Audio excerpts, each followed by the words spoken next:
Oke, Assalamualaikum warahmatullahi wabarakatuh. Selamat datang di perkuliahan Kimia Dasar. Hari ini kita akan belajar mengenai tabel periodik unsur. Oke, memangnya apa sih tabel periodik unsur itu? Unsur sendiri banyak ditemukan di sekitar kita, terutama di dalam kehidupan kita sehari-hari. Nah, setiap unsur itu kan memiliki sifat-sifat yang berbeda, sehingga jika akan kita kelompokkan, maka pengelompokannya itu harus didasari dengan karakteristik unsurnya sendiri. Nah, ini adalah outline perkuliahan kita hari ini. Kita akan mempelajari tentang perkembangan periodik unsur, lalu mengenai konfigurasi elektron, serta sifat-sifat unsur. Minggu lalu kita udah belajar tentang atom. Nah, sekarang kita tentang periodik unsur. Jadi unsur itu juga tersusun atas atom-atom. Nah, bagaimana perkembangan periodik unsur sendiri? Karena kan tadi ya unsur itu ada banyak jenisnya di kehidupan kita sehari-hari, ada banyak sekali macamnya. Nah, perkembangannya itu yang pertama dari kimiawan dari Arab dan juga Persia. Mereka melakukan pengelompokan unsur berdasarkan sifat kelogamannya. Jadi dia membedakan unsur itu ada yang bersifat logam dan juga bersifat non-logam. Dibedakannya seperti ini. Kalau unsur yang bersifat logam, dia mengilap, jadi mengkilap gitu ya, mengkilap, kemudian dia biasanya berwujud padat kalau pada suhu kamar atau pada suhu ruang. Kemudian dia juga mudah ditempa dan juga dibentuk serta merupakan penghantar panas dan listrik yang baik. Itu unsur yang bersifat logam. Kemudian pada unsur yang bersifat non-logam, dia tidak mengkilap, kemudian suhunya pada suhu kamar dia itu bisa berwujud padat, cair maupun gas. Kalau tadi kan logam hanya berwujud padat. Kemudian yang non-logam ini dia juga sulit untuk dibentuk serta dia rapuh begitu. Dan bukan merupakan penghantar panas dan listrik yang baik. Nah, jadi hanya awal pertama kali itu hanya dibedakan menjadi dua kategori begitu. Terus ada perkembangan selanjutnya dari Lavoisier. Kalau menurut Lavoisier, yang tergabung dalam unsur itu ada banyak jenisnya. Yang pertama cahaya dan juga kalori. Kalori atau energi atau panas. Itu dia kategorikan juga sebagai unsur. Serta ada beberapa senyawa-senyawa lainnya. Kemudian, menurut Lavoisier, dia pun akhirnya mengelompokkan unsur-unsur tadi berdasarkan sifat kimianya, yaitu menjadi unsur gas, logam, non-logam, dan juga tanah. Lalu perkembangannya berlanjut menjadi oleh Dalton. Dalton menyatakan bahwa atom dari unsur berbeda memiliki sifat dan massa atom yang berbeda-beda juga. Nah, menurut Dalton, massa atom adalah perbandingan massa atom unsur tersebut terhadap massa atom unsur hidrogen. Jadi dia membandingkan massa atom suatu unsur dengan massa atom hidrogen. Jadi pembandingnya adalah si hidrogen ini. Kemudian Dalton pun mengelompokkan terdapat 36 unsur yang dikategorikan atau dikelompokkan berdasarkan kenaikan massa atomnya. Jadi pertama kali Dalton ini menemukan ada 36 unsur dan dia mengelompokkannya berdasarkan massa atom. Massa atom unsur itu dibandingkan dengan massa atom unsur hidrogen.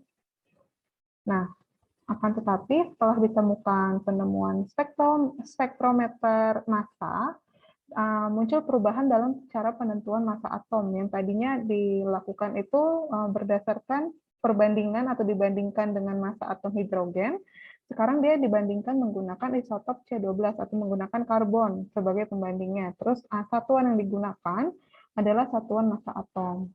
Tapi hal ini ada kekurangannya juga karena jadinya satuannya itu terlalu kecil sehingga massa atom itu tidak dapat ditimbang. Hanya 1,66057 dikali 10 pangkat minus 24 gram. Itu sangat kecil, jadi tidak bisa ditimbang massa atomnya tadi. Nah, setelah dari tadi Dalton, masuklah namanya Dobereiner, peneliti bernama Dobereiner. Dia mengelompokkan unsur berdasarkan kemiripan sifatnya. Kemudian teorinya dia ini dikenal dengan teori triade, karena dia menyatakan pada 3 unsur, unsur yang kedua itu memiliki massa atom rata-rata dari unsur pertama dan unsur ketiga. Jadi contohnya itu adalah litium, natrium, dan kalium. Si natrium ini, massa atomnya adalah rata-rata dari massa atom litium dan kalium. Begitu juga pada kalsium, strontium, dan barium, serta klorin, bromin, dan iodium. Makanya dia disebutnya 3 unsur atau triad, karena dari 3 unsur tadi memiliki karakteristik kemiripan massa atomnya tadi dari rata-rata begitu. Nah, ini contohnya. Jadi, massa atom natrium itu adalah rata-rata dari massa atom litium dan massa atom kalium. Massa atom litium itu 7 dan massa atom kalium itu 39 dan rata-ratanya adalah 23 begitu. Nah, ini menurut de Bruijner.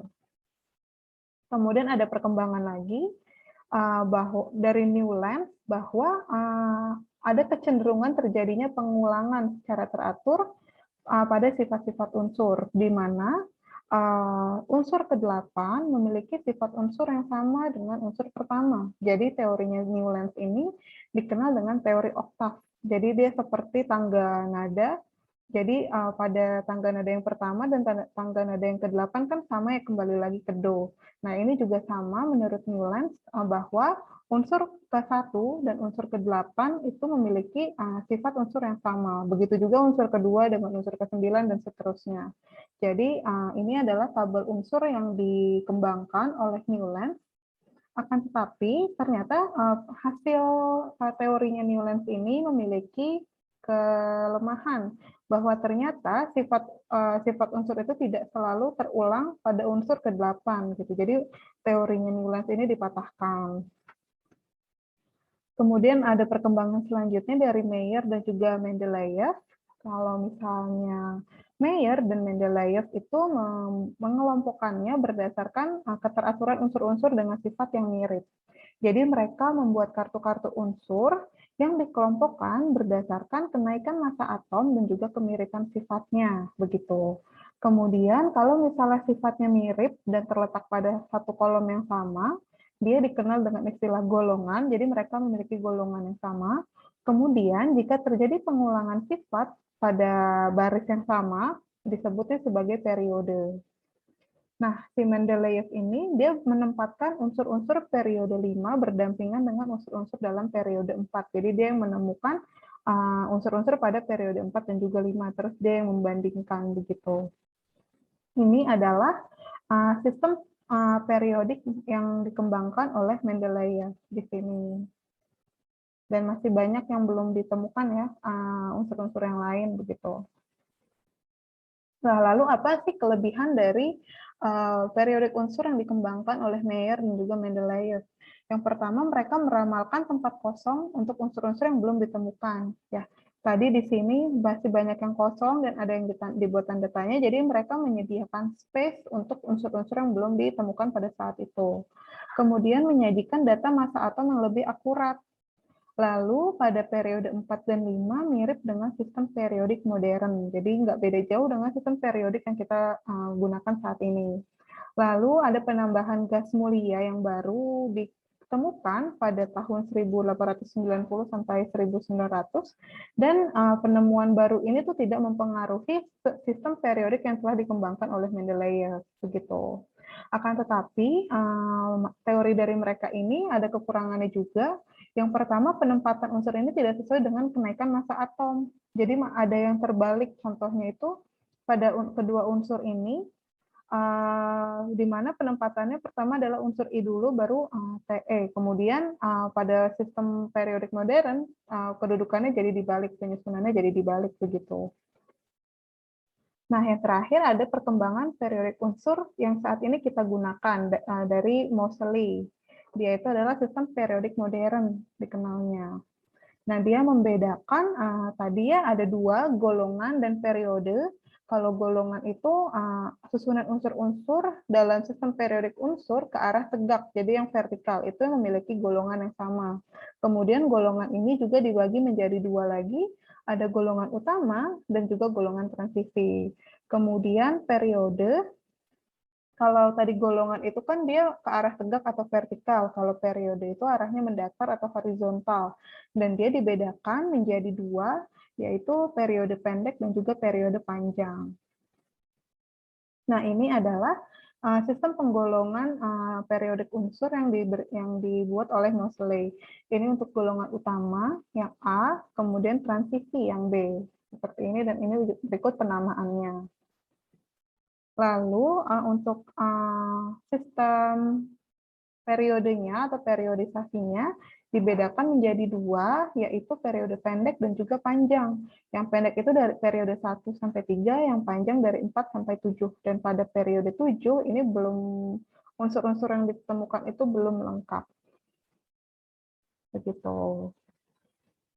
Nah, ini adalah tabel periodik unsur yang modern yang saat ini digunakan. Tadi ya, kalau misalnya pada periode 1 itu ada 2 unsur, hidrogen dan helium, kemudian pada periode yang kedua ada 8 unsur, pada periode yang ketiga ada 8 unsur juga, dan seterusnya. Nah, sekarang kita masuk ke dalam konfigurasi elektron. Apa itu konfigurasi elektron? Konfigurasi elektron adalah susunan elektron-elektron dalam kulit-kulit atau subkulit-subkulit. Kemudian, pengisian elektron ini dimulai dari tingkat energi atau kulit yang paling rendah, ya, dikenali juga dengan kulit K. Terus tiap kulit maksimum mampu menampung 2N kuadrat elektron, di mana N adalah nomor kulit. Tadi yang paling rendah itu adalah kulit K, dia berarti dinomorinya nomor 1, sehingga kalau kita masukkan ke dalam rumusnya 2N kuadrat, maka dia bisa menampung 2 elektron. Kalau pada kulit L, dia dapat menampung 8 elektron, kulit M 18 elektron, dan kulit N 32 elektron. Ini adalah contohnya untuk pendistribusiannya. Di sini ada litium. Litium massa atomnya 3, kemudian dia pendistribusiannya seperti ini. Pada kulit K, dia bisa menampung 2 elektron tadi ya. Terus pada kulit L, karena sisanya 1, maka dia bisa menampung 1 elektron. Kemudian ini untuk unsur kalsium, dia memiliki massa atomnya adalah 20, tapi pada kulit M, dia itu hanya dapat menampung 8 elektron, karena tadinya kan untuk kulit M itu dia bisa menampung 18 elektron, akan tetapi dikarenakan sisanya itu kurang dari 18, maka yang dimasukkan di dalam kulitnya itu mengikuti kulit sebelumnya. Berarti kulit 8, terus sisanya dimasukkan ke lapisan kulit berikutnya. Dan begitu juga untuk contoh yang ketiga juga sama.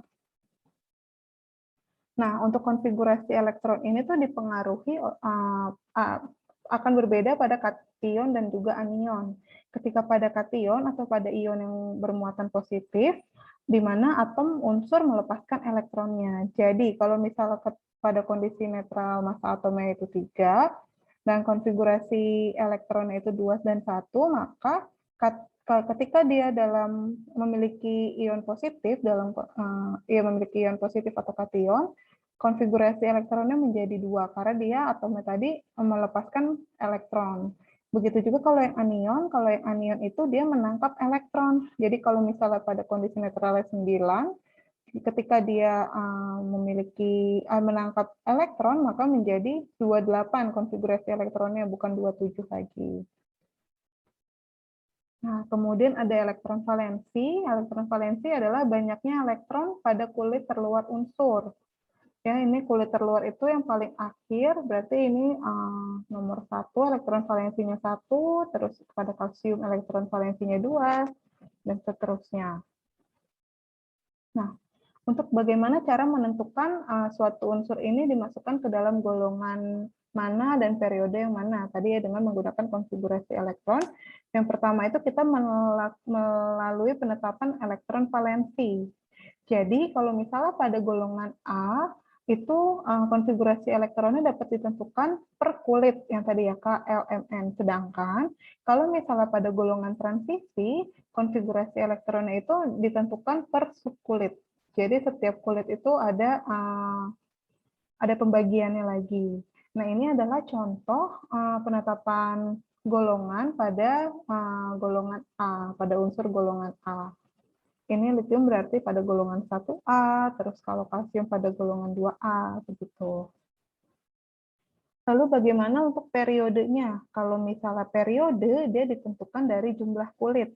Kalau misalnya golongan tadi kan ditentukan dari elektron valensinya, kalau periode ditentukan dari jumlah kulitnya. Kalau misalnya litium, berarti dia ada 2 jumlah kulitnya, maka dia berada di periode 2, begitu. Kemudian, bagaimana cara menentukan konfigurasi elektron di dalam atom? Nah, ini tuh tujuannya untuk menggambarkan lokasi semua elektron menurut orbital-orbital yang ditempati. Nah, pengisian elektron dalam orbital-orbital itu harus mengikuti 3 aturan ini. Yang pertama, prinsip Aufbau, lalu aturan Hund, dan juga larangan Pauli. Kalau misalnya pada prinsip Aufbau, elektron akan mengisi orbital atom yang tingkat energi relatifnya lebih rendah dahulu, baru kemudian mengisi orbital yang tingkat energinya lebih tinggi. Jadi dipastikan dulu mengisi orbital atom yang lebih rendah dulu energinya. Jadi pertama mengisi dulu pada orbital S1s, kemudian baru 2s, baru nanti masuk ke 2p, lalu kembali lagi ke S dan seterusnya. Sampai paling akhir itu di 8D. Nah, kalau misalnya menurut Hund, pada pengisian orbital-orbital yang setingkat, elektron-elektron tidak membentuk pasangan lebih dahulu sebelum masing-masing orbital setingkat sudah terisi sebuah elektron dengan arah spin yang sama. Jadi kalau pada aturan Hund ini, orbital itu digambarkan sebagai segi 4. Kalau tadi kan kalau pada Aufbau, diisi dulu dari yang energinya relatif rendah. Kalau misalnya aturan Hund, elektronnya ini tuh harus mengisi dulu semua orbital baru. Kalau misalnya sudah sampai orbital paling akhir dan masih ada sisa elektron, maka baru kembali ke orbital yang awal, begitu. Dan dia itu digambarkannya dengan dua anak panah yang berlawanan arah. Nah, ini adalah contoh pengisiannya. Kalau misalnya pada orbital S, elektronnya digambarkan seperti ini. Ada yang ke arah atas panahnya dan arah bawah. Kemudian kalau pada orbital P, dia tuh ada 3, bisa memuat 6 elektron. 3 elektron sebenarnya ya. Terus ada orbital D, dia bisa memuat 5 elektron. Nah, ini adalah contoh konfigurasinya. Begini. Ini untuk unsur karbon. Terus ada orbital penuh dan setengah penuh. Kalau misalnya orbital penuh, dia sudah terisi dua elektron tadi, tepat setengah penuh atau tepat penuh. Kemudian, konfigurasi elektron suatu unsur harus menggambarkan sifat suatu unsur. Sifat unsur akan lebih stabil apabila orbital dalam suatu atom unsur terisi elektron tepat setengah penuh atau tepat penuh, terutama pada orbital D dan juga orbital F. Orbital D dan orbital F ini tuh harus terisi penuh atau setengah penuh agar stabil.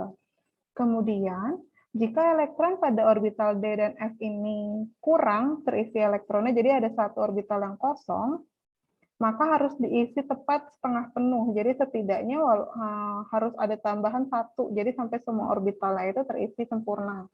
Nah, satu elektron penggenapnya ini bisa diambil dari orbital F yang terdekat. Contohnya di sini pada kromium. Dia itu dituliskannya seperti ini ya, D-nya 3D5, bukan 3D4, bukan 4S2 3D4, tapi 4S1 3D5. Tujuannya apa? Karena pada orbital F dan orbital D itu dia harus stabil. Agar dia bisa stabil, maka setiap orbitalnya itu harus terisi setidaknya 1,5 penuh begitu. Makanya dipindahkanlah elektron yang ada dari orbital S ke orbital yang D. Nah, yang terakhir ada larangan Pauli. Kalau menurut Pauli, dalam suatu atom itu tidak boleh ada 2 elektron yang mempunyai keempat bilangan kuantum yang sama harganya. Nah, jika ada 3 bilangan yang memiliki nilai kuantum yang sama, maka bilangan kuantum yang keempat harus dibedakan, begitu. Kemudian kita masuk ke sistem periodik dan hubungannya dengan konfigurasi elektron. Yang pertama pada periode. Periode itu terdapat 7 periode pada sistem periodik panjang. Tiap periode dimulai dengan pengisian orbital Ns dan diakhiri dengan Np hingga semuanya terisi penuh.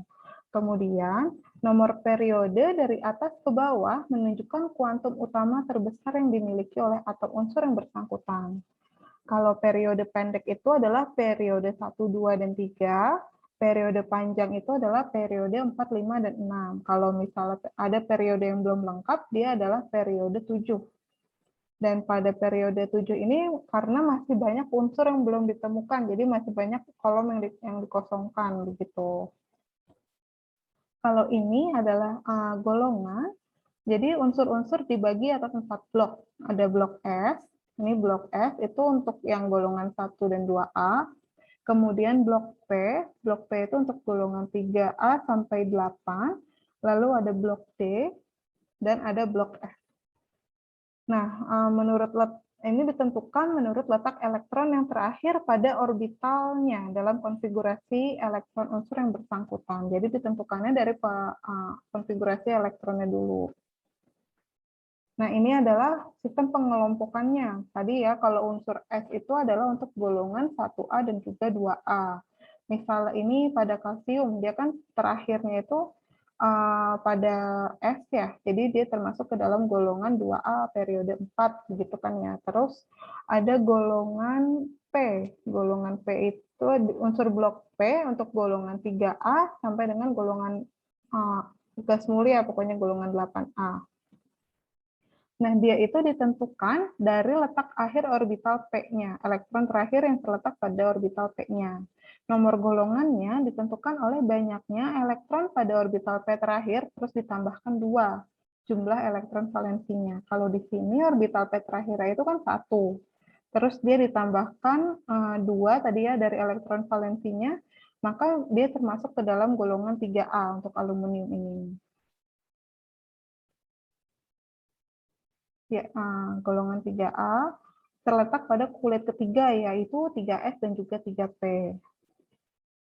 Kemudian kalau misalnya tadi golongan yang blok D ini untuk golongan 1B sampai 8B. Nomor penggolongannya ditentukan oleh banyaknya orbital S terdekat, yang jika dalam konfigurasi elektron unsur tidak terkena aturan orbital penuh atau setengah penuh, maka nomor golongannya itu sama dengan elektron pada D terakhir ditambahkan 2. Kalau misalnya pada orbital D-nya itu sudah terisi penuh ya, atau tidak atau setengah penuh, tidak terkena aturan tadi, maka dia masuk nih, contohnya adalah ini. Dia elektron D terakhirnya 3 dan S terakhirnya itu 2, maka dia termasuk ke dalam golongan A5B. Lalu yang terakhir, nah bagaimana kalau misalnya dia orbital D tapi terakhirnya itu 8, 9, dan 10, maka dia termasuknya ke dalam golongan 8. Di sini contohnya 7 kan ini tidak stabil lah, jadi dia harus dipindahkan dari 8, terus kalau 8 itu maka dia tadi golongan 8 juga. Kemudian kalau jumlah elektron D terakhir dan elektron S terdekatnya itu lebih dari 10, maka dia dikurangi 10. Jadi kayak ini nih, D-nya kan 10. Kalau ditambahkan dengan yang ada di elektron yang ada di orbital S menjadi 11. Maka dia harus total elektronnya tadi dikurangi 10 dan dia termasuk pada golongan 1B. Terus kalau untuk unsur blok F, dia itu termasuk dalam golongan lantanida dan aktinida. Lantanida itu jika harga N terbesar dalam konfigurasi elektronnya itu 6, maka dia masuknya periode 6. Periode 6 itu adalah lantanida, kalau periode 7 adalah aktinida. Nah, ini contohnya, contoh cara penentuannya konfigurasinya. Kemudian, untuk menentukan letak unsur dalam sistem periodik. Nah, itu disesuaikan dengan aturan Aufbau. Jika telah mengetahui nomor atom atau susunan elektron suatu unsur, maka letak unsur dalam setiap periodiknya itu dapat kita tentukan. Nah, bilangan kuantum orbital S dan P sama dengan nomor periodenya. Orbital D, nomor periodenya adalah kurang 1, jadi N-1D. Sedangkan untuk orbital F itu adalah N-2F. Kalau misalnya bilangan kuantum orbital S sama P itu sama dengan nomor periodenya ya, jadi tidak berubah. Misalnya kalau elektron terakhir itu mengisi orbital 4s atau 4p, maka dia tergolong pada periode 4 gitu. Kalau misalnya yang D, dia maka ya, kalau misalnya 4D, maka periodenya periode 5.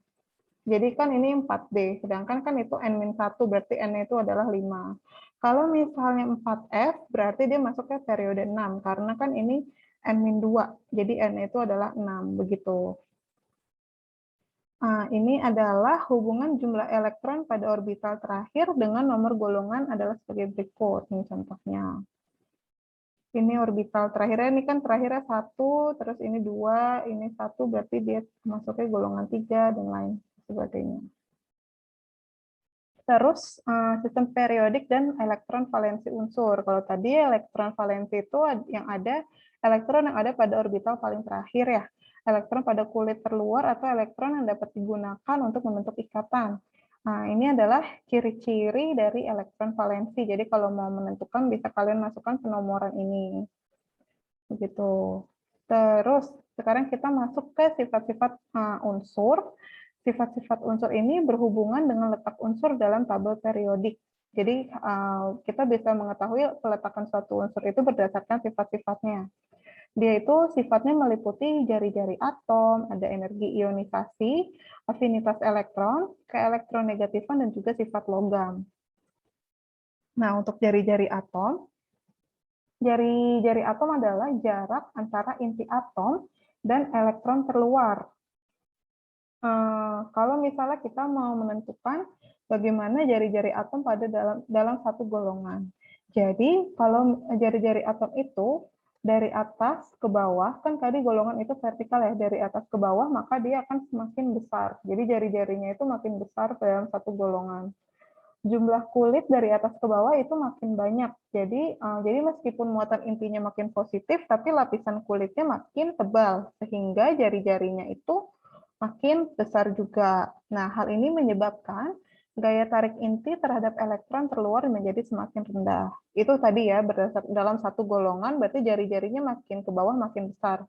Kalau dalam satu periode, jari-jari atom dari kiri ke kanan semakin kecil. Kenapa dia bisa semakin kecil? Karena dari kiri ke kanan jumlah elektronnya itu terus bertambah. Jadi meskipun muatan inti positifnya itu makin besar, tapi karena jumlah elektronnya juga semakin meningkat, maka jari-jari atomnya akan semakin kecil.